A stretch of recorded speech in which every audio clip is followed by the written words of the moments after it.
Umqeqeshi weMamelodi Sundowns uManqoba Mnqithi ukholelwa ukuthi umgadli oneminyaka engu-18 ubudala uKhuhlano Letlaku uzoba ngomunye wabadlali abagqamile kule sizini.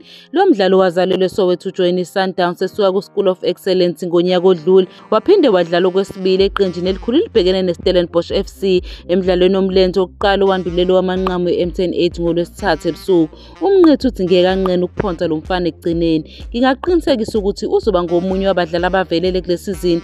Wenze kahle kakhulu kusukela ku-pre-season futhi useshawa amagoli amahle, kusho uMnqithi. Unesandla esikhulu ekudlaleni kwethu kokuhlasela, uqinile futhi uyakwazi ukumelana nabadlali abanesipiliyoni, uyakwazi nokushaya amagoli futhi ungumphaseli omuhle kakhulu webhola. Nakulo mdlalo neStellenbosch udlalile, uphasele kahle uThemba Zwane. Umqeqeshi weSundowns uze wabika ukuthi uLetlaku angasabe umdlali olandelayo ukuthuthela e-Europe. Ngicabanga ukuthi lo mfana unethalente elikhulu kakhulu futhi uma kukhona umuntu engicabanga ukuthi unethuba elingokoqobo lokuya phesheya kwezilwandle, yilo mfana. Ngimbeka phezulu kakhulu. Ngokwezobuchwepheshe ushelela kakhulu, unamahlombe abanzi kakhulu, akasabi lutho futhi ukulungela ukubhekana nanoma yiphi inselelo. Ngakho ngibona ikusasa eliqhakazile phambi kwakhe, kodwa kufanele agxilise izinyawo zakhe phansi futhi ahlale ezithobile.